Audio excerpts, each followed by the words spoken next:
Hello and welcome everyone. I'm just waiting for a few more people to join us and then we begin our grant showcase.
Hello everyone and welcome to Throwback Thursdays with IFA. As some of you know, IFA or India Foundation for the Arts is a grant making organization. We have been around for 25 years. We make grants for projects in the arts and culture sector. And over these 25 years, we have supported more than 600 projects in various artistic disciplines across the country, in various regions, languages, supporting practitioners, researchers, scholars, teachers in practice, research, and education of the arts. As part of our work, what we also do is we make an attempt to share the work that our incredible grantees do over their grant project with the larger public. And after the lockdown, the ban on assembly and physical contact that COVID-19 has imposed upon us, we decided to take these very live, very in the same room grant showcases to an online platform to see how we could continue to share the work that our grantees do. So this is the second in the series. We've decided every second Thursday we're going to do this this sharing with one of our grantees. And 2 weeks ago we shared the project that the Aravani Art Project is doing as part of our Project 560 program in Bangalore. And today we are going to share one of our arts practice projects that photographer from Kolkata, Soumya Sankar Bose, has undertaken. I will let Soumya and my colleague John to explain what the program is a little bit and what the project is, but just a few ground rules for us on the webinar. All the attendees will see that there are two little icons at the bottom of the page that you're on. One says chat and the other says Q&A. I'm sure during the presentation, you will have many questions. So if you have a question that you want Soumya or John, my colleague, or me to address at the end after the presentation, please type it out in the Q&A box and I will moderate it at the end and help Shomo respond to that. However, if you have a comment or a suggestion or a recommendation, or you want to share something, you might want to do that in the chat section. The chat section is also an opportunity for you to interact with each other and share your comments about what you think of the project, or if you know other projects, you can interact with us there. And we are recording this. So while on Facebook, you will be able to, you can tell your friends that they'll be able to see us go live. On YouTube, this recording is going to be put up later. So those who are missing this live interaction will be able to see it later. Now, and do please have the patience to wait till the end for the Q&A. We will not be taking questions during the session. You can type it out, but we'll address them at the end. With that, I'll introduce John Xaviers. John is our program officer who looks after the arts practice program. He's also the person who is looking after the grant with Shomo.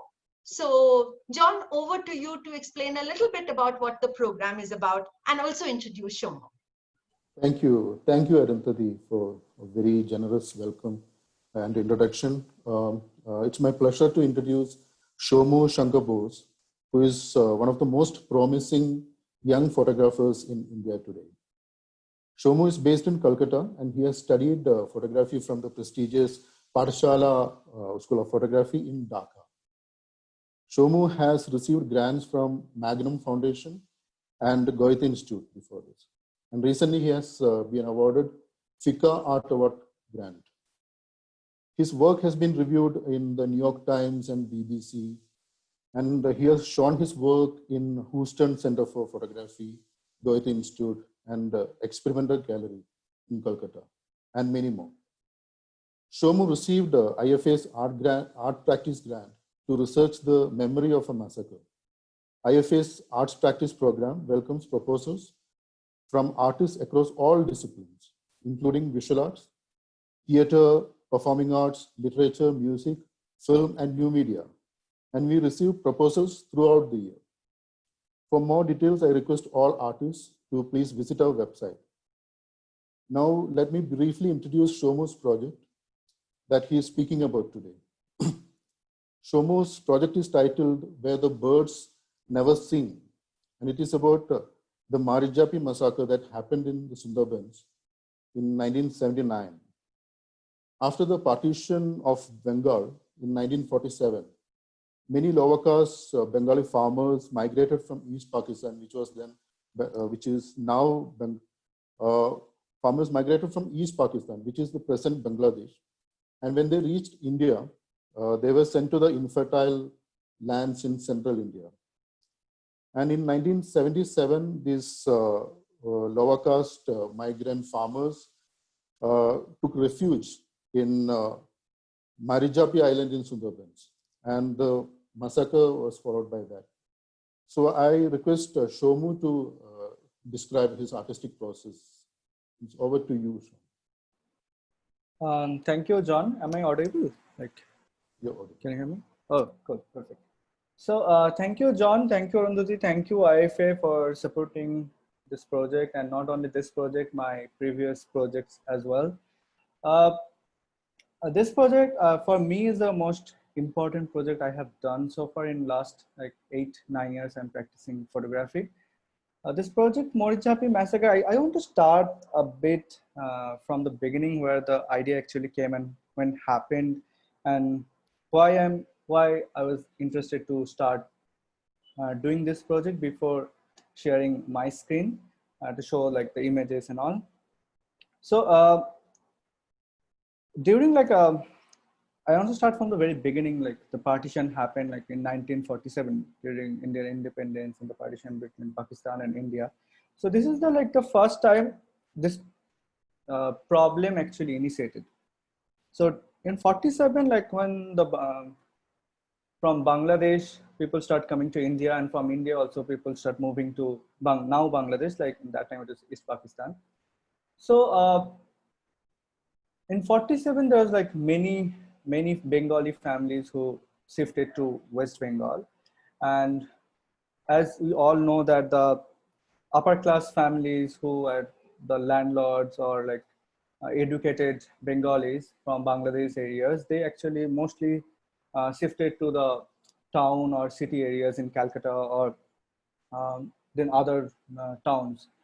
And then the next people, the middle class families, they actually shifted to the outskirts of Calcutta, mainly in Howrah, Chobbish Pargana, North Chobbish Pargana, South Chobbish Pargana, and other areas. And then actually they came for the lower class, like my family were the landless farmers who came to India during 50s, 1950s, 52, 53, because I'm the second generation born in India. My father was the first generation born in 56, just 4 years after they shifted to Midnapur.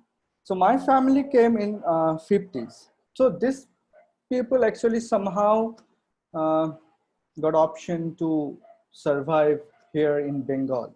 But later in the major wave came in 71 Liberation War. It's a huge amount of Bengalis start coming to West Bengal. So the same thing happened. The upper class and the middle class families, somehow they found a place to survive in West Bengal. But the lower class and landless farmers or the workers, fishers who never had the asset to sell there and make money and to buy something here, they actually depended on the central government. And after 71 war, actually it started from 1950s. They actually made that place we all know as a Dandokaranya camp. So this camp actually started in middle of 50s, 1950s, and major family actually came in 70s. So this is basically in central India. There's a 4 camp, major camp, and togetherly named as Dandokaranya. In Odisha now, it's Odisha, Madhya Pradesh, Jharkhand border areas, and Andhra Pradesh.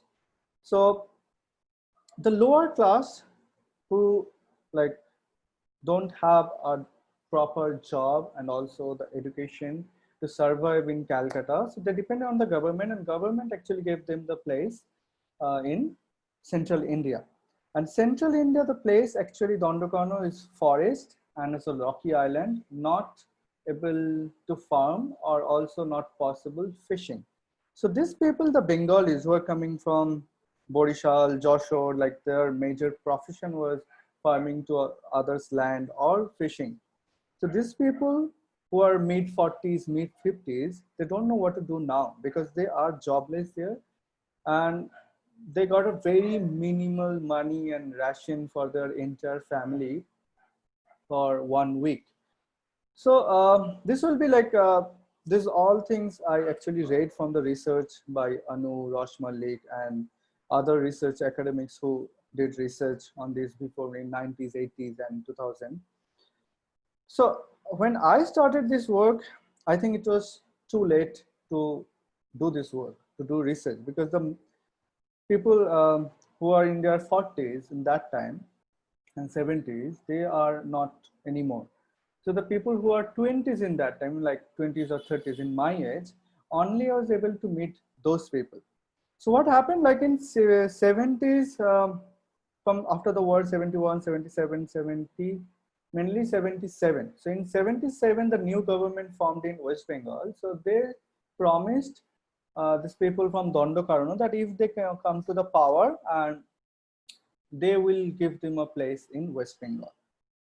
And I also have a leaflet from this, like I heard about this a lot of time, but I never get to know that if it is true or not. So I have also found a leaflet from one person, which was spread just after the meeting by the present government. So this is the leaflet actually spread in that time in 78. So this leaflet actually saying that 2 ministers from the present government came to the Dandokaranya area, and they have promised that if we go, they will take care of us. And 10 crore hands of 5 crores Bengali will accept you people here. So in 78, these people start, after this leaflet was distributed like massively, these people start coming to Sundarban. all the Bengalis families from Dandokaran area start coming. And from the very beginning, there was a clash between the government and the um, people. I don't like to use the word refugee because I think this word refugee is also not exact word for these people, because they were in their own country and suddenly one night the government decided they are in a different country, so they have to move only because of their religion and all. So the exact definition of refugee also not go with these people. So mainly I would say that the Bengalis. So the Bengalis, like, they start shifting from that area, and then it was from the very beginning the clash with the government, and finally the 24th January, the government says the 144 in the area, Sundarban area, particularly in the Marichjhapi area. And then 31st January, the first firing happened. And people, like many people died in the first firing. And then in May, the government again entered the island forcefully and evacuated the land. In this process of 144 blockade of economical blockade of not giving any food, medicine, water, any supply. In this process, actually, many people died. It's very difficult to say how many people exactly died now because it's already 40 years. I already told that when I'm starting this project, it's already too late. But still, it's not that late that I can't continue. So what I did, or what was my present in this project.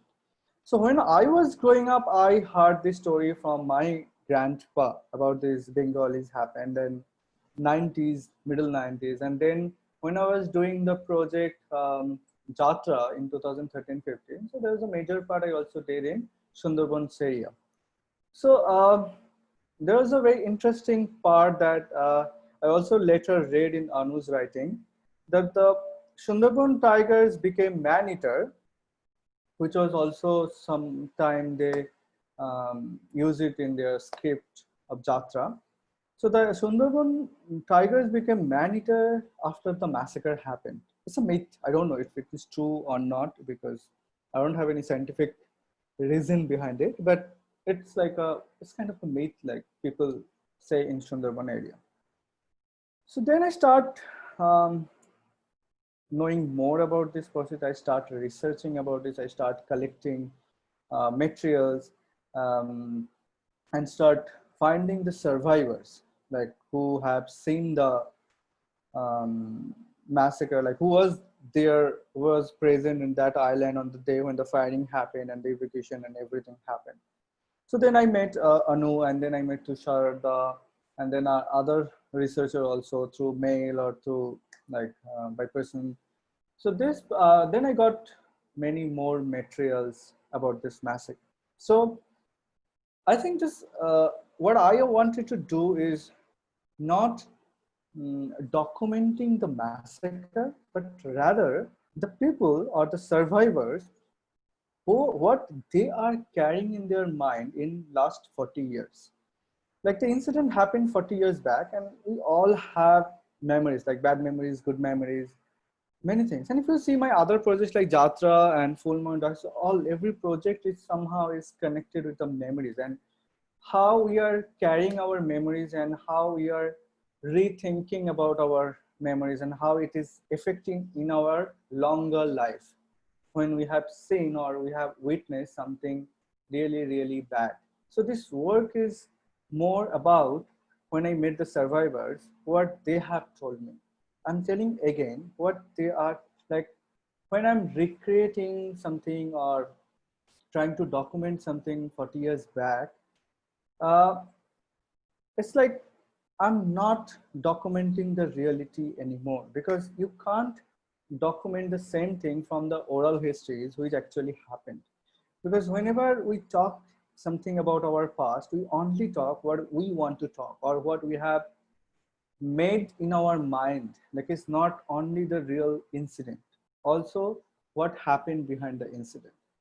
So whenever I'm meeting some person, so what I have experienced, I have met many persons, and um they have told me about the massacre, and then I realized that actually they have not saying the thing actually they are telling, but they have listened this, or they have read this, or they have told this to the younger people for 40 years. So they have practiced this for a long time. That what they have, what they want to carry in their mind. I think this work is more about that psychology, that what memories we are carrying from a bad incident, or something very bad happened with me, and what I am carrying, or what I want to carry, something positive, something negative. And the people in the picture, you will see that not seen as a victim. They are the heroes of their story. And when they are telling their story, so definitely they're telling it more like in a heroic way, how they survive from the starving, how they survive from police gunfire, how they survive last 40 years without single penny. So I will tell more about the incident when I will show the work. So now I'll start showing the images. Uh, and then I will speak more about the incident, how it started.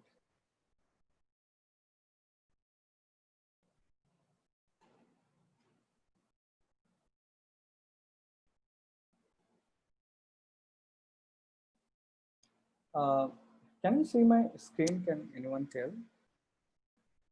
John? Yes, yes, definitely. Yes, you can see, right? Okay, perfect. So this Yes, is yes, Shomo, we can see your screen. okay, thank you. So this is actually a screenshot of a Google map of the areas like who are not from familiar of the Sundarban area. So you can see this place is very much like so many islands and rivers, and it's also very easy for the government to, you know, to use the blockade properly. It's not land, so not connected with so many things. So Marichjhapi is basically the land which is green, like the first land you can see. So basically the green, which is deep green, is basically the reserve forest, and the light green basically the where the people live in Sundarban area. So you can see the first deep green area. That is basically the first part of that area was the Marichjhapi Island. And you can see that if they blockade it from the opposite island, it's very difficult for them to survive, because they don't know, because the rivers are full of crocodiles, saltwater crocodiles, and the forest of tigers. So if they move to the forest area, definitely either they will be eaten by the tigers or the crocodiles. And if they go to opposite island, they will be blocked by the police. So, and this is the island now, which I've taken in 2018. This is the Marichjhapi Island. I took this picture exactly opposite from the opposite island, Kumirmari. Now this island is under reserve forest, so we can't enter this island. Then I'm sharing this image. This image is the main starting point of the project. The person in the middle, black shirt, actually I did this black shirt. The person name is Nirmal Dhali, or Nirmalendu Dhali. He was the headmaster of Marichjhapi High School. So he is the main person, and I got this picture from Tushar Bhattacharya. So when he gave me the picture, he told me that he lives in Dandukarono area, Malkangiri, in a small village. So I thought, like, if I meet this person, then I will be able to know, because it's very difficult after 40 years to find all these people also, because you know, like, these people are not living in a particular area anymore. In 40 years they moved, their next generation came, many people died. Next generation who are like in my age, who born in 90s, their sons or daughters like 80s, so they also moved with their family in different part of India. So it was very difficult initially to find all these people. So these people, like this Nirmalendu Babu, so what I did, like, without any phone number or anything, I reached Malkangiri.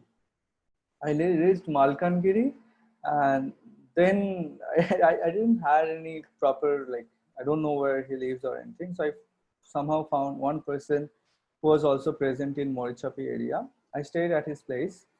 His picture is also there, like after a few images. And then he actually helped me to find Nirmal Babu.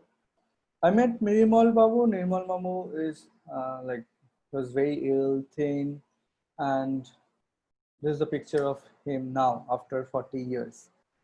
So he was like almost bedridden, and he told me like, maybe I was waiting for you, that someone will come after 40 years whom I will give all the archives I have now, like the letters, some images, and the stories. Definitely the stories actually he told me, which helped me a lot to develop this project. But again, I'm telling that it's a documentation of the memories of the massacre from the survivors.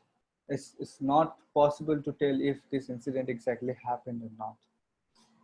So he also helped me to connect with other people, who other survivors, and who also collaborate with me with this project. And they're from the very beginning still now. I still converse with them how they're thinking about the project. And in the final project, like with the text of Anu and images, I also wrote the diaries which I have maintained in last 4 or 5 years. So the diary is basically what I have experienced when they're telling me the story. So Nirmal Mabu actually the person, and then I start going back to Sundarban areas to make the pictures what I have listened, and what I trying to find after 40 years, that maybe what exactly happened, or you can say it like visual representation of the oral histories. So I'm showing images from the areas I made in Marichjhapi areas or in the opposite islands.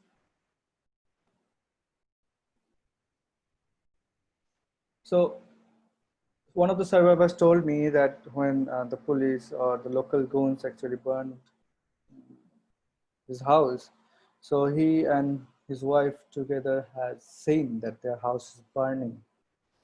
And they actually, they told me with very details about the memories they have. They don't have the other memories. They only have the memories they're still carrying is the burning house. So I tried to make the same thing in Sundarban areas now. So many pictures here are like mix and match. Some pictures are the real survivors. Some pictures, like his own, the person was the survivors, now lives in North Chobis Pargona. So he escaped to a small boat like this on the day when the firing happened.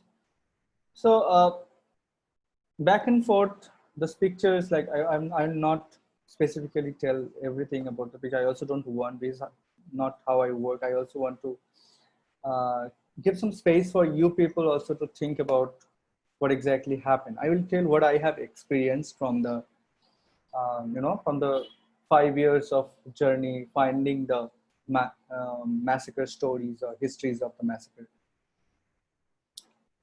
This image I particularly made when I read again. I heard about it when I was doing the Jatra work.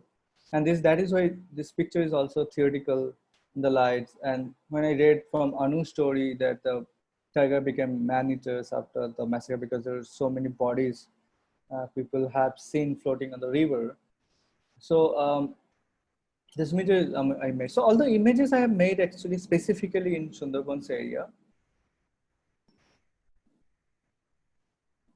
So another survivor has told me how he hid for days from the police and the guns.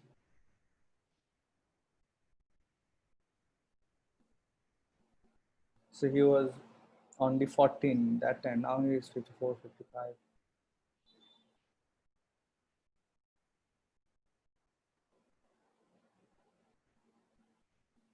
I already told about this image.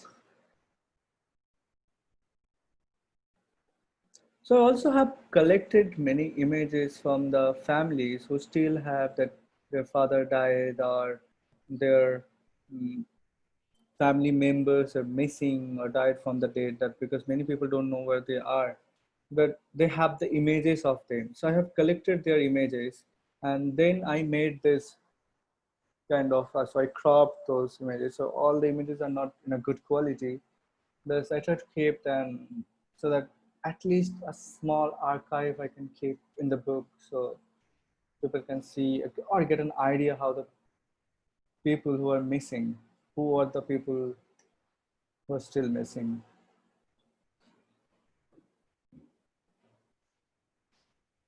So Robin Babu is the person who, like, whose place, who gave me the at least 2 days, 3 days to stay at his place and meeting Nimal Babu and other people who came and then went back after the massacre. When they evacuated the island, they forcefully sent them back to the Dondukarun area. So I got this picture from a newspaper archive that the person, the police officer who was in charge of that area in that time and who actually gave the permission for the firing. And then depending on the, so what happened actually, I listened about him, I heard of him from many people, but I have not found the picture of the person. So I made the picture in the left first. So I start finding from my friend who are in theater, that who looks very similar, or depending on the visuals, they have told me about the person, about the police officer. And then later, before making the book, I actually rechecked the archives and also checked online, and also few how who have the newspaper of those days. I found this person's image. So I put together two images, so that the image is actually the real person, the images I actually thought about him.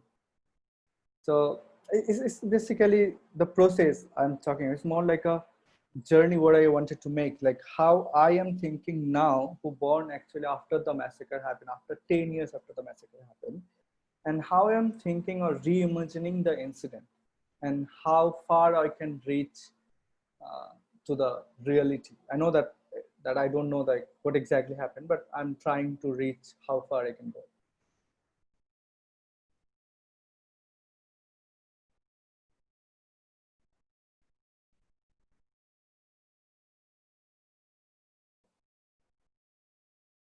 So many like told me about a particular trees near their house, or the trees where they used to do art does. So this memory is actually like like the story is like I used to visit these people, making portraits of them, and then listening the stories from them. I used to record and re-listen the records again and again, and depending on the recordings or the things I'm listening or listening, I went back to Sundarban area and tried to find the exact similar things, which is maybe what I am thinking maybe have some similarities with the stories they are telling to me. There's another newspaper. It's just after the first firing happened. The first firing happened 31st January, and this newspaper is from 1st February of 1979. So you can see that is mentioned in Bengali that by firing people died 25, by economic blockade people died 1200. So 1200. So is it just a day after the firing happened? There's another images from the archives I have collected of the Marichjhapi area. So this is a ration card what actually these people got in Dondukarun area. So you can see the date 76, 3/5/76, 12/5/76. So the per week they usually get the ration and the quantity saved, and also this. So this all will be the archives, and the images I'm making will be in the book. So I'm sharing a like screenshot from the book, actually the images, the pages from the book.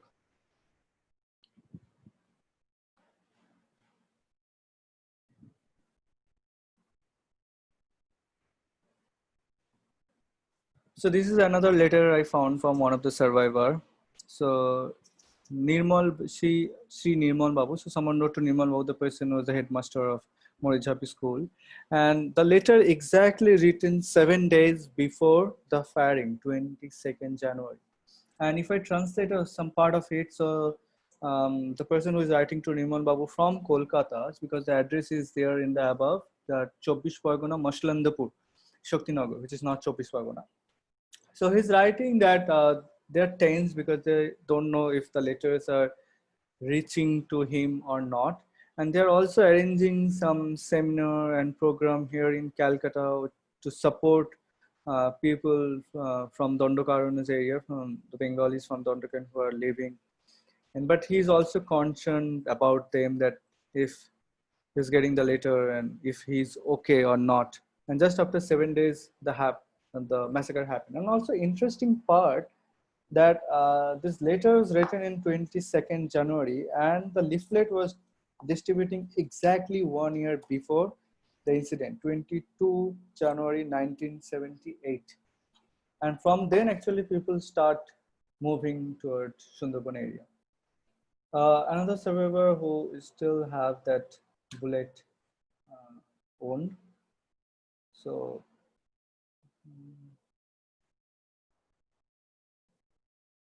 he lives in Shanghoti area, which is not that far from Calcutta. It's like 80 kilometers from here.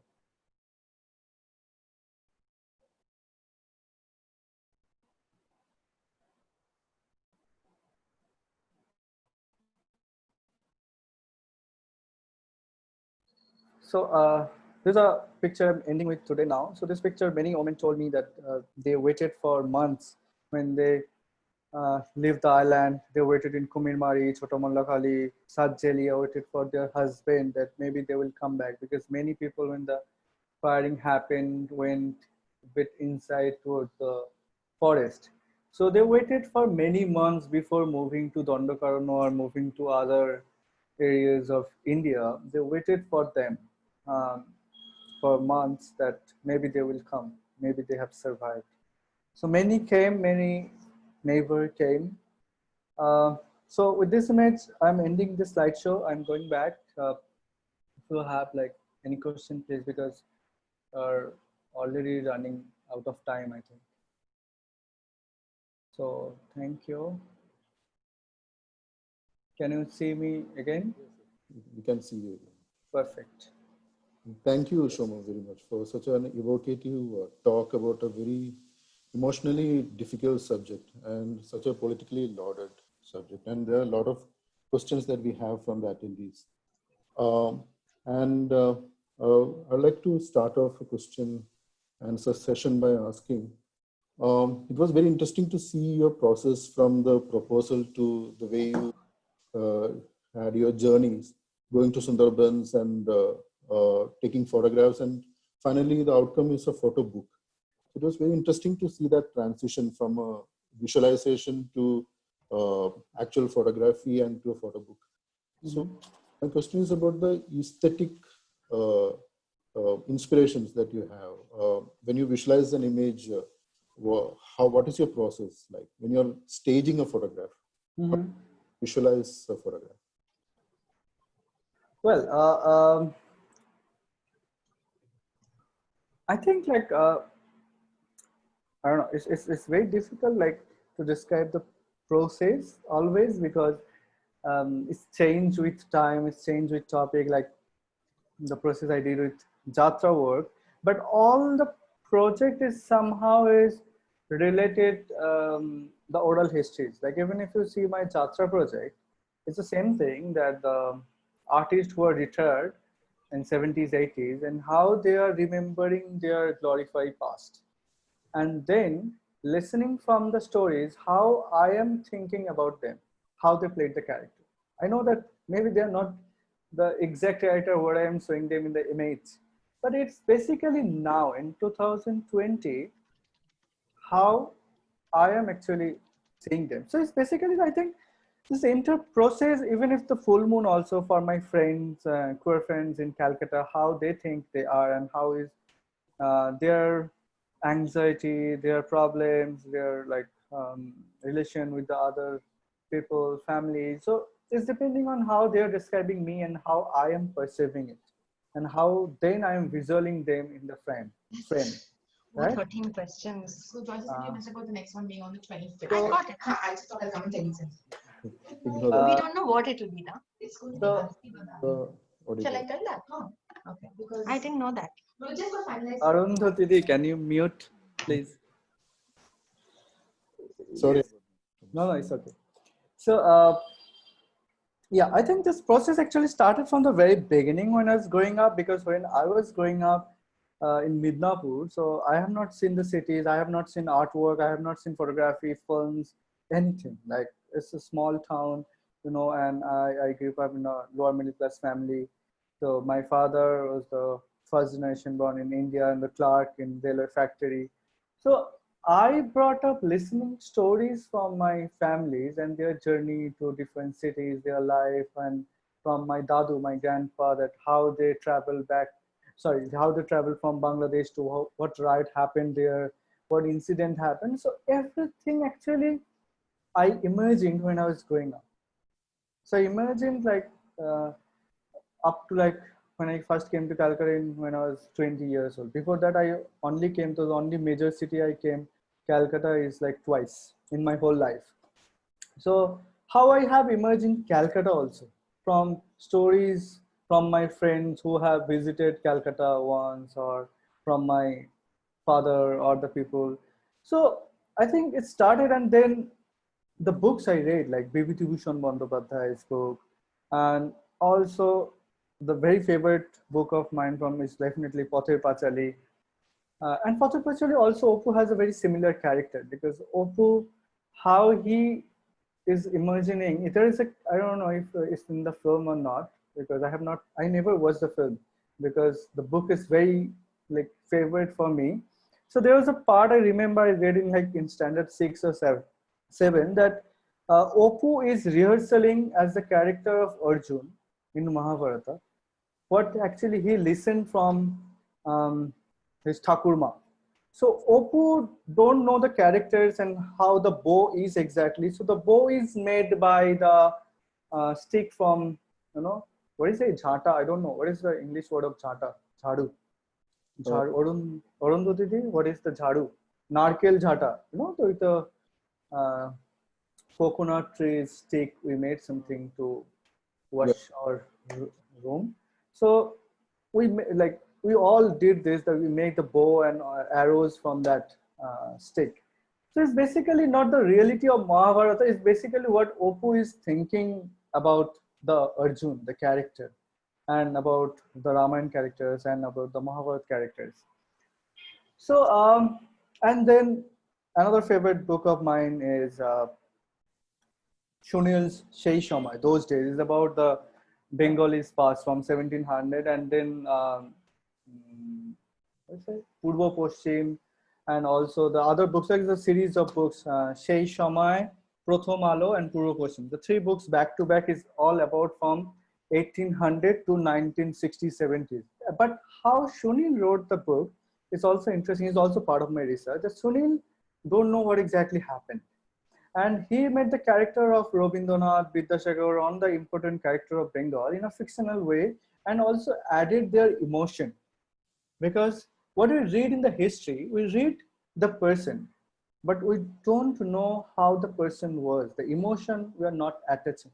So what we artists, we try to attach that emotion with the history, so that people will start growing interest to know about the incident. If I just tell information, there are million massacre happen, like when the human being actually start fighting with the lands and all, right? But why particularly people will see this Marichjhapi Island if I don't know how to add that characters, how to develop those, so that people will be interested to know more about the massacre. So this book or my project is not giving you the answer of the incident, rather it growing you the interest to know more about the incident, and then you can do your own research. So there's like many books. I mean, if the many filmmakers, like even if we talk about Mirror, Tarkovsky's Mirror. So what is actually Mirror? Mirror is not exactly about war, about Cold War or the situation, what is happening in Russia in that time. Also, it's not exactly about his memories, but it's also about everything.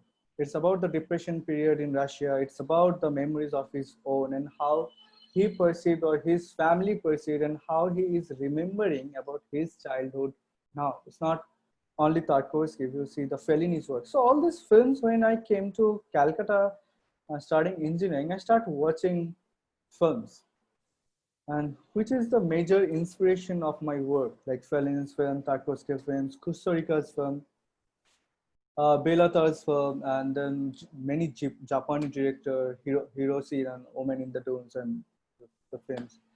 Japanese pronunciation is very difficult to pronounce, so rather use this English word. So these films, I think, inspired me a lot to develop my process, that just not to document what is happening or happened, rather try to find actually what people are carrying, what is happening in your head, not what is I'm seeing now, because we are already documenting what is happening now, because we have now cell phones, we have that citizen journalism idea. Everyone has phone, everyone has medium to share the news. So as an artist, what we can do, we can talk with the people and how we can perceive what exactly happened 40 years back. I think this is kind of a part of my research I did, because I think all my project I did the same kind of research, not particularly for this project, but particularly for this project I did lots of academics work. Yeah. Shomo, John, I'll have to tell you that, we have amazing response to your presentation. We have over 21 questions, and we don't have very long. So, and I would really like Shomo to be able to respond to as many of them as possible. So I'll begin, John. Did you have any more questions? We could take it at the end. Sure, at the end. For sure. Yeah. Okay. So, I've tried collating the questions because some of them are similar. So there is one set of questions which is more conceptual. It's about the project and about image making. And so I'll come to it. Then there is another set of questions which are technical. Sort of what camera do you use? Why do you use this kind of light, etc. And I'm sure there are young photographers here who are very keen to know how you went about your technical, the technical stuff. And then there are, obviously, I mean, this project being what it is, there is political questions as well. So I'll begin with the conceptual ones, and I'll throw a couple of questions at you together. So why did you choose this project? Why this particular name? And how do you create this connection between history and then the sequential storytelling? And, situate yourself between what really happened, what memories can bring, and what your artistic sort of vision then compels you to make. So where does this project stand in this larger scheme of things? Okay. So how much time exactly we have? 15 minutes? You don't, no, don't worry. We'll go on till 7:30. I'm sure people will be here if they're interested. Okay, because everyone is home. Yeah, but there are 21 questions. That's why. But you feel free to answer as much. Okay. Yeah. So the first thing is why this project?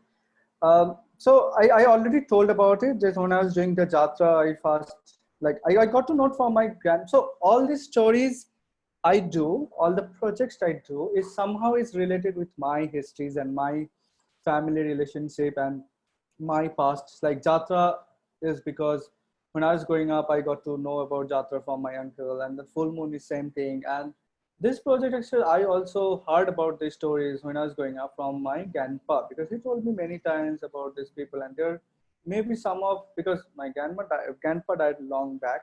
So otherwise I could ask him the question now. So he told me like maybe his friend or someone was part of this. He told me about this story. And then I got to know more about it when I was doing the Jatra project. And somehow I was always curious to know about these memories and all from all my project. And when I did the Jatra, it was kind of a glorify memories or good memories of people.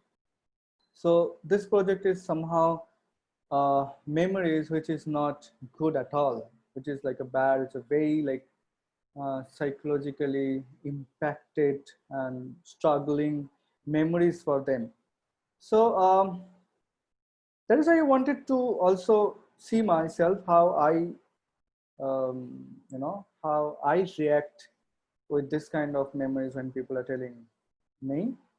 Where the birds never sing, this idea came because one of the persons, however, Kitish Babu, who lives just opposite the Marichjhapi Island, uh, he told me a couple of times that in 78, 79, they used to listen voices from that island because the Kumirmari and Marichjhapi is not that far. It's like 400, 500 meters gap, a small river. So he used to hear voices from them. He used to see lights from there.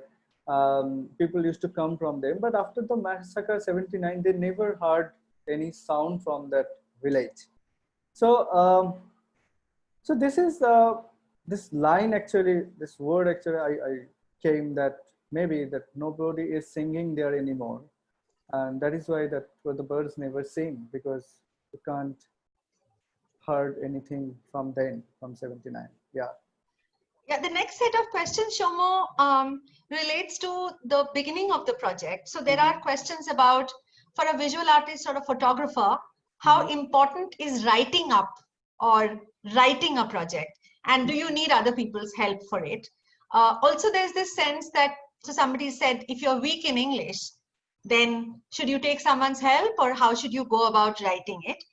And how do you, so I'll come to the question about image making later, but at the beginning, what kind of study do you have to do, what kind of research do you have to do, even before you really conceptualize and put the thing down on paper, the project down on paper? Okay.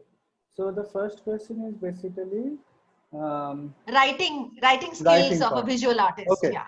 So particularly in my work, I don't use that much text informing, or it sounds very spoon feeding for me describing your project. So particularly for this project, Anu helped me, and I'm using her research paper in the final book, because I'm not an academics, and I'm doing it from a perspective as a photographer where I'm thinking about the incident. So she is like more knowledgeable and know about the incident. She worked for many years. So I'm entirely using her text and my note down, which is small text, as a diary note. So I also took help one of the writer who helped me to sync everything or frame everything properly so that I can use it. Definitely, like, it depends on, it's not necessary you have to know all the languages like to produce a work. There are people who can help you to translate. So, but the thing is, you have to be very clear what you want to do. You can write it down. Even I can remember the first proposal I wrote to IFA was in Bengali. So I wrote in Bengali, and then IFA actually translated the entire thing in English. So I think it's happened with many other, even the recent grant serendipity, that they also mention you can write in regional language. So it's not necessary. You can write in your language and then ask someone to translate. But you have to be very focused, that if you ask someone that please write the entire thing, then what I have also faced difficulties, because the person I'm asking, maybe he or she is not the person who understand my process properly. So maybe they will not be able to justify with your work. So it's better, whatever language it is, write down. If it is, even you are applying a grant in Spanish and you don't know the Spanish, you know English, write down in English and translate it. And it only in India we think about it, but in Europe nobody thinks about it. They always do actually the translation part later.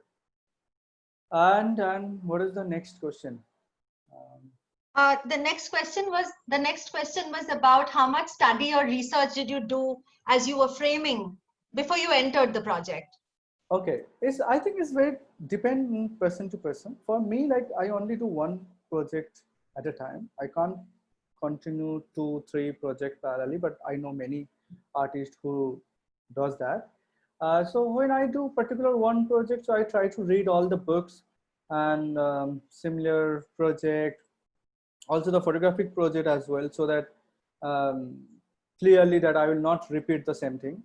And then also it's a part of a research that you also have to read books, watch movies. As I have mentioned that I have read many books, but for particular this project, I read the Svetlana Alexievich's work, famous book that Unknown Face of War. That book is very similar that she start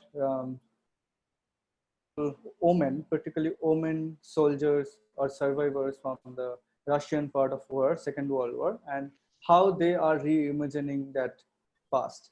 That book is very important. And also there's another book, but I almost read every day. So I did lots of things and watch films because I work particularly one project, so I don't have to do so many things. And also I don't do commercial work that much. That is why I got enough time to research on my project, but it is not the only way to do. There are multiple ways because depend on your project and you will know yourself better. So there's another book is Jhumpa Lahiri's first book, short stories book, The Interpreter of Melodies. That book is also interesting because that is the majority of the book. The short story is basically about the second generation American, like whose family shifted to US from India or Bangladesh or Pakistan. So there's a particular story I remember that when Mr.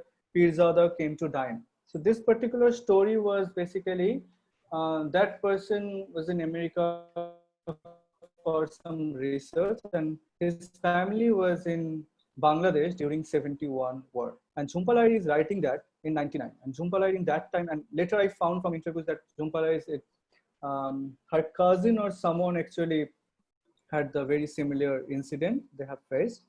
And so that person's family was in the liberation during the 71s. They're missing for days, years. They don't know where they are. So this is kind of things I do that the other artists, how they remember the stories and incidents and how they write a short stories or novel or make films, listening from someone else and how they perceive it. So yeah, this is part of research. Okay. So I'll move to this set of questions about image making, right? So there's this question about, how does an image come to you? Do you let it just flow, or do you actually build a process by which you make one? How do you stage it? Was it difficult to stage something which actually happened and is in somebody's memory? So there's 3 stages, right? It happened or not happened, we don't know. Then there's a memory, and then you're staging it. How difficult was that? How did you decide on the lights? So there's a specific question about the red lights. What kind of camera did you use? What was your choice of aesthetics in the image making? So I think basically the questions are around your process of image making. And if you can take us a little bit through how you process it yourself. I don't, okay. So first thing is, okay. So I just want to share a very interesting story one Magnum photographer told in an interview. So he actually went to a like big restaurant to eat, and then when he was entering, the head chef said like, I have seen your work. It's amazing work and amazing photographs. What camera you use? And he smiled and said, okay, let me finish my dinner and then I will tell you. And then he finished his dinner, and then he told to the head chef that the dinner was excellent and what oven actually you used. So, or what ingredients you used. So it's kind of a answer like it doesn't matter with the camera. It doesn't matter of anything. Whatever you use, you can use a mobile phone to make great work. I used multiple cameras from the very beginning, which is available, like Jatra work. I used film camera, and then I realized that it's very expensive to buy films and develop and all. So I shifted to a digital camera, Canon, and then shifted to Nikon. So many cameras I use, which is like less important, I think, to speak about, because it's part of your process. The main thing is the content, what you are trying to tell, and the visual you are making. So you will definitely will know your, like, it's like if you drive a bike for a long time, definitely you will know the flaws of the bike also. You know that this brake, the back brake doesn't work, the front brake work properly.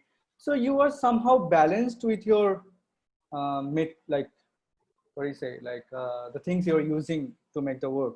So it's a kind of a balance. So whatever things that you're using, you will be able to balance it and make work.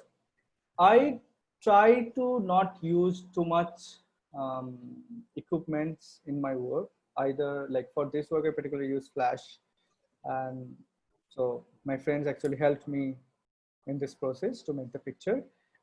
And imagine, I think this interesting question is actually how I imagine the situation.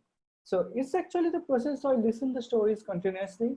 I record it, I play it, I carry the records with me and go back to Sundarban, live there for months, days, weeks, and work every day and try to similar um, space where I can create the visual, because I'm listening the story. So I know it's more like a filmy idea. Like you have the script, now you have to find the location. So you know the place where the massacre happened. So you start finding the location, the near spaces, because the spaces are very similar with the stories also. So it's not that difficult, I think, if you know the place and if you know the story. It's more like a filmmaking process. Yeah. So, that directly takes me to another question that is about methodology. And there's a question about, was this one visit? And I was laughing, looking at it, because we know at IFA how many times and how many visits and interviews you've done for this. So, or multiple visits. What did the community think of when you told the people in the village that this is a project you wanted to do? What was their reaction? And another question on methodology was, did you try to figure out the nearby thanas or police stations and the police who are there currently? Did you talk to any of them? So that's another question. And I think in methodology, there is also this question of approach, that is it important or possible to remain objective? That's another. What is the objectivity of approach? So, I mean, you take it as you want. They're all relating to your method. Yeah, it's like too many questions together. So first thing, the simple one, the police. So when I'm doing this project, so it's very difficult for the opposite person after 40 years to think that I'm working on Marichjhapi massacre. So even if the police is there, they're thinking like I'm random travelers or tourists like that who is taking pictures or making pictures. Usually I have many friends there wherever I do, because I take too much time to make one project, like 4 or 5 years I'm doing this project. So automatically I have friends in that areas. So always when I'm going here and there, so villagers are my friends and they are with me. So they are helping me to produce this project. So there is no way to ask me the question, because in the very beginning in 2015, maybe they asked, but I did the Jatra project also. So these people are very friend of mine for a long, long time. And I always say that, and I feel proud to say that these people are collaborators. They are not the subjects or anything project. And the subject is very like a problematic word for me, because for me, like every person is somehow related, and the stories is also somehow related to me. So if I subjectify someone, it's also subjectifying me. I'm also part of these stories. So what they think when I do the project. So initially, definitely it is sometimes difficult for them to understand. After 40 years, someone is suddenly coming and want to do something, but it takes time. So I spend time with them. I showed them what I have done before and what I want to do and how I work. I stay with them. I stay sometimes weeks, months, and like handful of time. And I do couple of visits every person. And then whatever I do, like publish the work or doing a talk. I recently read a talk in Gothi Institute.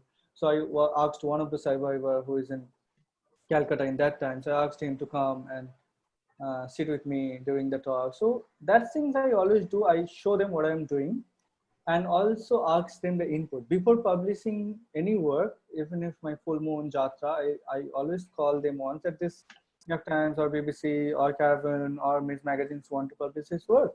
And this is how they want to do. This will be the text in Bengali and this will be the caption. So are you comfortable with it? If they say yes, then I go forward. So this is what I do.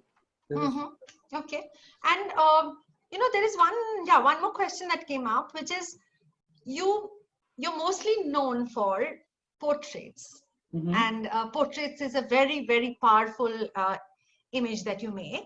But in this project, this person who's asking the question is saying that they are seeing you moving into landscape as well, which they may not have seen you do before. So was that a conscious choice, and how did that happen? And what were your decisions of moving into from portrait to landscape?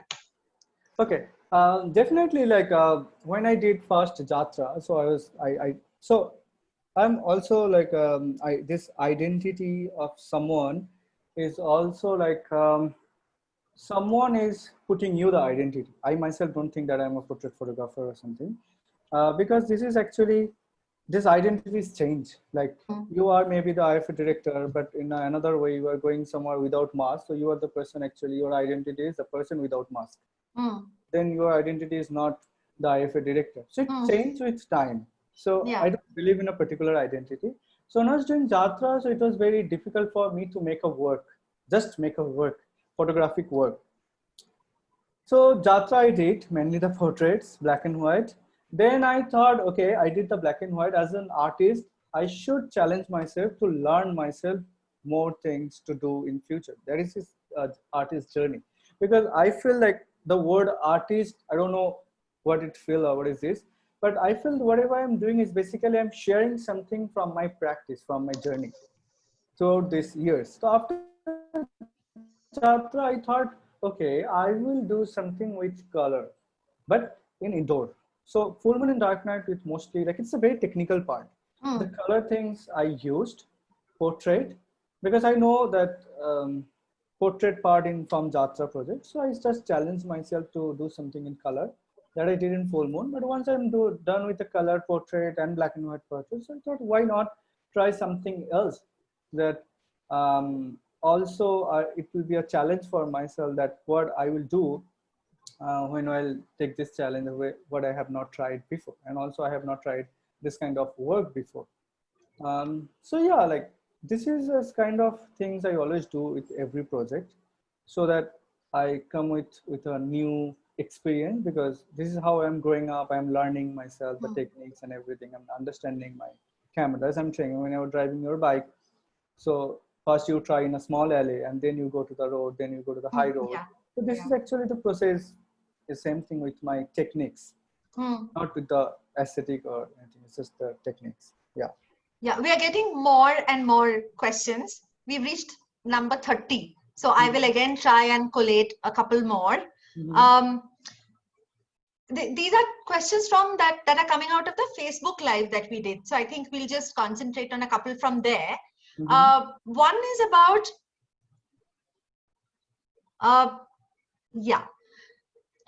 is it more convenient to ask people to pose or just take snaps from natural phenomena? I mean, it's a methodology question, I guess. As a photographer, do you find it easier to just shoot what's there or create a set? I'm guessing that's the question, maybe. Any other question? Because I already have. Okay. The other question is, what will be your image of yourself 40 years back as a photographer of those times? Oh, this is an interesting conversation I was doing with Kushan Aboda. So we did a project recently for Caravan. The famine happened in 1942. Yeah. So this is a story. Actually, we try to find all the people who are still alive in 90s and all, and we listened, and then I made some images in that area, depending on the stories. So then we are discussing after Amphan that actually we should document ourselves also, that we have witnessed Amphan now, and 40 years back maybe someone will come to me to know about the Amphan and Corona situation, that we all are actually witnessing some historic time now. So what I will imagine now, like I'm only imagining that someone will come to me after 40 years to do to our academics to know in their generation about this Corona and Amphan phase together. Yeah.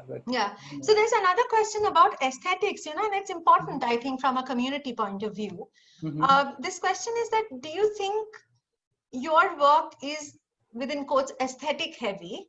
Mhm. Now, how do you balance between keeping the visuals appealing while not taking away from the actual stories of the people that you say you're collaborating with, right? Mhm. Mhm. So what's that balance, and how I think it also points to the ethics of art or ethics of the Mhm. artist in some way, right? Yeah, Um, I think it's very difficult to answer this question. It's more like mhm, how you are realizing, seeing the work. mm, Uh, there is no, I don't believe this word that there is any exact representation of something where mm, you are listening. It doesn't exist. mm, It doesn't exist when you are listening something which happened in 40 years back. Okay. mm, Uh, like even if for a journalist, if someone say that I'm documenting exactly, even mm, if we see the Vietnam War pictures, so what we have seen all the Vietnamese actually dead, not the Americans, not the white, all in a victim position are the Vietnamese. So they are telling the present, but they are also deciding what they want to show, because the major photographers are actually coming from West. They are coming from Europe or America, so they don't want to show themselves as victim. That is why all the picture, if we search in Google, we'll see the Vietnamese are struggling. But can you say that no American soldiers died? mm, Many American soldiers died, but hardly we see that the defected bodies of American soldiers mm, yeah, or white bodies. mm, So, so it doesn't exist that anyone is telling the truth. mm, Everyone has their own perspective, they are using mm, it. We have to agree it, we have to mm, accept it, that whenever we are seeing someone's work, it means, but how far you can reach. mm, That's because I told that I am also coming from a lower class family who migrated from Bangladesh. mm, So these people, how I am showing is not at all like the Vietnamese people in Vietnam were, because mm, these people are not the victim of my story.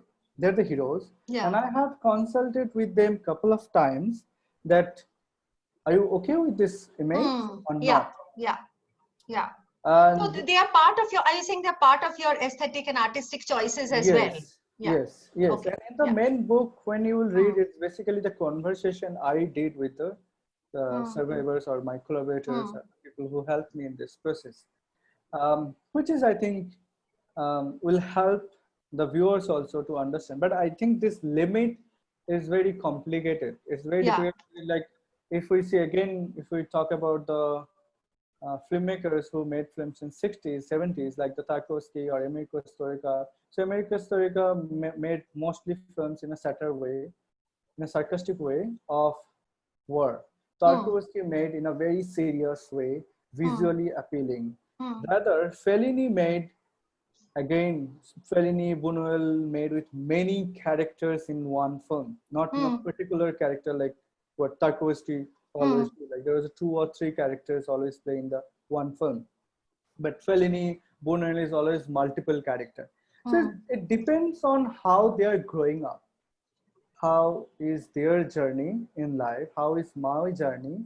When someone tell me that they have witnessed an accident, actually I am trying to visualize from my mm, memories, the archive I have in my brain, when I have witnessed an accident and I am trying to relate with that accident. So it depends on what I am doing, because we all are human being, and mm, there's nothing wrong making your own work from your perspective, mm, right? Because I don't believe that this is no point, because after all you are a human being. mm, Anytime you can criticize it, that is also open. And I think this is important to criticize also, because when you're criticizing, you are actually starting the discussion. mm, So it's not about the work, it's also about you are remembering the Marichjhapi one is once again. yeah. So that is actually my main process, and that is what I want to do. You can criticize all my work, you can say all the pictures are fake, but Mm, still again, you are saying that related with the Marichjhapi massacre. You are thinking about it, you are posting in Facebook, you are posting in Twitter. That is also a success of the story that you are talking about it. People are saying about it. Yeah. So, Shomo, it connects to another question, and I think I'll take another 2, 3. We have time for that. What do you want your art to finally do? I mean, I loved how you trailed into that already in your previous question, saying that whether you like my work or not, whether you're criticizing it or not, you're thinking about Marichjhapi, you're talking about it, you're discussing it, you're wondering what actually happened. Exactly. Maybe you want to talk to some of the survivors. So, I mean, if you pull yourself back from there and look at your larger body of work as well, as an artist, what do you really want your art to do? Or have you found that answer yet? Yeah, like I think there's no answer basically. It's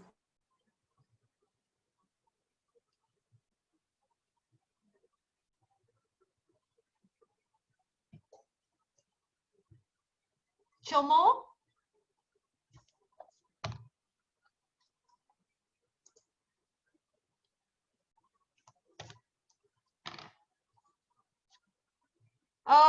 Can people hear me?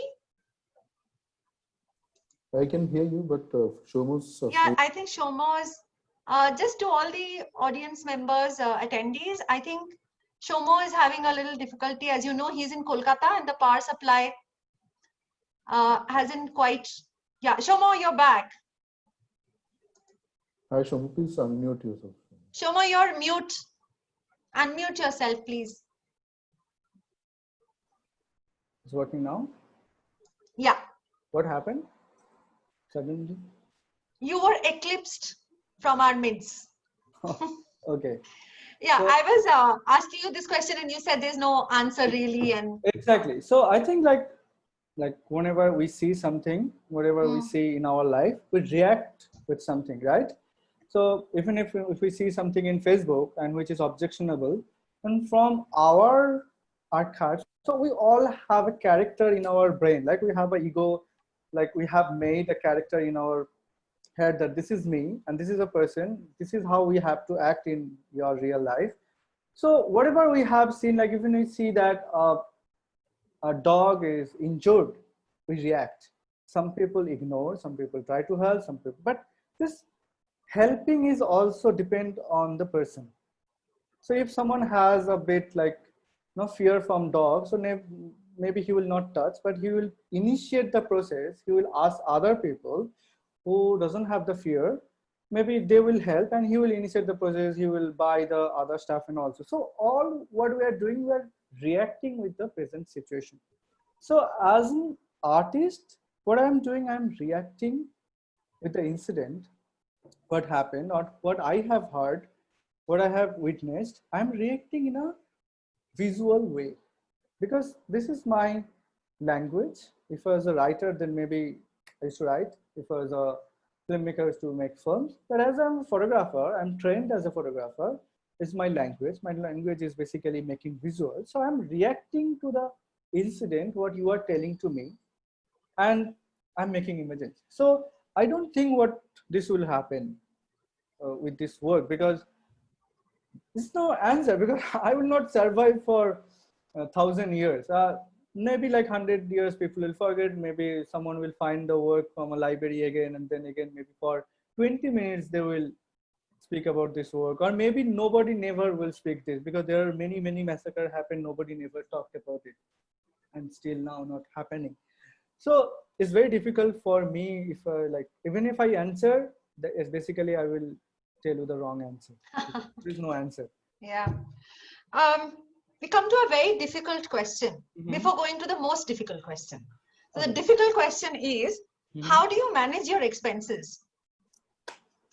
How will I manage my expenses? I had so much fun reading this question. How do you manage your expenses? There are like people like you, I mean IFA, there are people like Magnum Foundation, there are people like FICA, there are many organizations who... So grants is one probably, but do you have other expense? Yeah, other income. No, I like mainly grant and sometimes selling paints, but which is not that like it's rare. Hmm. Doing very small assignment, which is not, but mainly grant because I particularly focused on one project and I try to But you read also do commission projects for a fee and not much. not much, very Okay. rare. It's only I do when it is related with my work. So Okay. what I do, like I try to less my expenses, my daily expenses, like Yeah. much I can do. I don't spend too much money. I don't want to live in Mumbai, Delhi, or any cities. Like Calcutta is for me is a very low economy Hmm. city still now. So don't need too much money.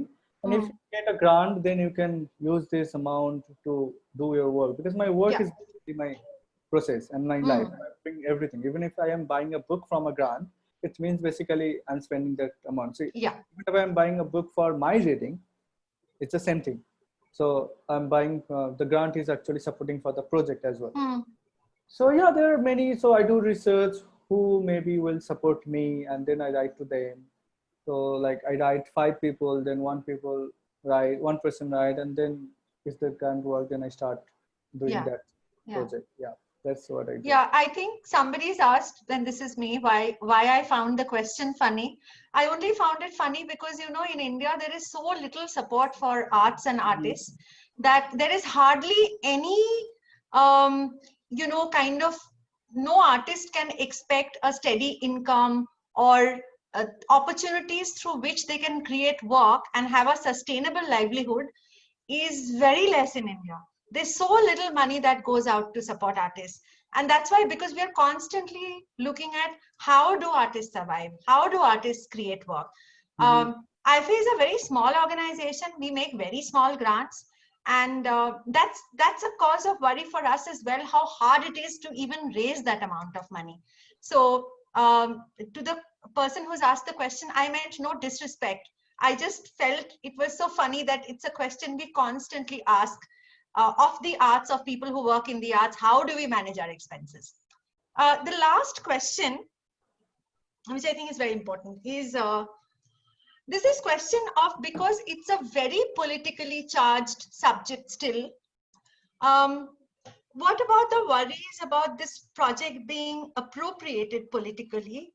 The images that you're making probably being shared as real images, or that's one of the options, but uh, the politicalness of the project, given the various parties in power at different points in time and what it says about the massacre.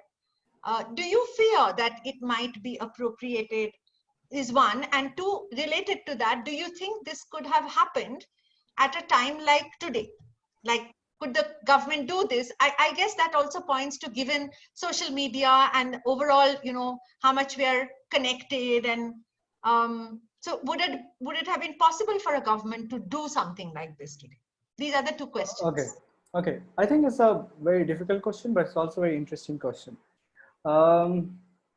First thing is, it's very difficult to whenever you're doing this kind of project, it's very difficult to control what actually the world wants to do with your project. So you have to give them this access to do whatever they want. From my perspective, actually, what I did, like I tried to put all the perspectives from the government, from the central government, what the central government did, all the official papers I have collected. So this massacre not only happened for a very simple reason that the government came, asked them to come, and then suddenly openly fired. So there are multiple reasons behind it, and everything is already in the research. Actually, the text, which is almost 60 pages text, will be in the book. So the major part wrote by Anu. Anu actually did a very fantastic research on this project, and from her academic perspective, we'll got to know about from the very beginning what happened layer by layer. Second is I also like keep something from the that time government speech, and the last answer. And so like I tried also keep something from the central government, why these people actually evacuated from central India and why they wanted to come, what is the problem there. So there's a multiple government, multiple political parties is also part of this, massacre. Is not a single party who is the main problem. But thing is, there's one thing I always have to tell, that even if I say that this project somehow will work present time, but I don't know what will happen in the next time. Because time change, our surroundings also change. We always have to keep that in mind. There's another story I want to mention, that the President by Gabriel Marcuse. So the president actually faced two persons from two generations. So one person is very close to him, and for him he is a god, and the another person, he is basically a monster in his generation. Because time changed, so the government who was the new government in 77, and what they did and what they did for 30, 40 years, people have the anger. But when I was growing up, that is the last part of that government. And when the now generation growing up, they never have seen the government in power. So the anger changes with time. So the anger, what remained with the people from 70s, the anger I am carrying against the government, the anger people will carry the next generation is changing, so that the importance of the stories will also change. It depends on that the situation, as we can't control the next situation and who will be in the power and who will not be the power. So it's also very difficult to tell that who will misuse. It's only I can tell my perspective as an artist. So yes, but again, it's also very simple, but it's also non-answerable question. But I tried to define what exactly I think when I was doing this project, that should I do it or should I not? Should it be misused or should it not? So these are actually the things I know from Gabriel Marcuse writing, that time change and the generation change. So the surroundings change, because the newspaper also changed, because our anger became more furious depending on the news we are reading. If we are not reading something bad by the previous government, how will create that anger what the people in their mind from 70s generation or 80s generation? Yes. And yeah, I think we have a couple of minutes. I'll just take the last one. Any struggles during the project? If you want to mention a couple, I'm sure there were many, but a couple of things that challenged you or that you struggled with. Yeah, but struggling is part of our project, right? It's part of our practice, it's part of our life. Why there is no struggle? Whatever you want to do, like there is some struggle. Whatever you want to know a new app about, even if like knowing about Zoom Webinar is also a struggle. But do you want to mention any particular struggle you had? I don't know. Like there are many struggles. Like sometimes it was difficult to. So when I was burning that, I made the house and burning it again. So it was difficult for me because the villagers were there, and I never had the permission from police or anything, because when you're making films, you always have a permission. So I'm burning it. So it was a bit scary also, because all over the forest are there. So there are chances anytime the wind can change the direction, and it can maybe a massive with the local houses and all. So it was a bit risky to build the house and then burn it as a single person or small team. Like when you have a 2-person or 3-person in team, it's very difficult to make this kind of images. So definitely there's struggle, but also, you know, when you are made it, also you got that satisfaction in you. Yeah. Yes. Okay, I guess that is today's session. Thank you, Perfect. Soumya, so much Thank for you so sharing much. Thank this you. project with us today. Yeah, and thank you everyone who participated and wasting their time from all over the places in the world. And thanks so much for seeing the work, I think. And the question also, because this question also helps me to think more about it, because the project is not done yet. So maybe I'll think more about it and will include in my final book. So and what we will do, Soumya, is we will send you all the questions. Yeah. And so you can have a list of the questions, and if somebody can just copy paste the questions, and we can send it to Soumya later in case you have some thoughts around it. Yeah, I'd like to also thank all attendees today. We had an amazing audience here and on FB Live, and do stay connected with us. What we do want to also mention is that in 2 weeks, on 25th June, we will have the next Throwback Thursdays with IFA. And we have another fantastic project by Aditi Madadi. She has made a film called Songs of Our Soil, which are basically looking at the Uyala Patalu songs, the work songs of the women of Telangana. And it's a fantastic film. What we will do is we'll have a conversation with Aditi, and hopefully we can ensure that the film will be seen by the attendees before they can come and talk to her. But even if we can't manage that, she can take you through the project, and she can take you through how she went about doing her film. So join us in 2 weeks from now on 25th June. It will be same time at 6 o'clock. And you just watch us on Facebook, Twitter, Instagram, and you will know. We will share the information there. Thank you so much. And good night to everybody who's here. Bye. Bye-bye.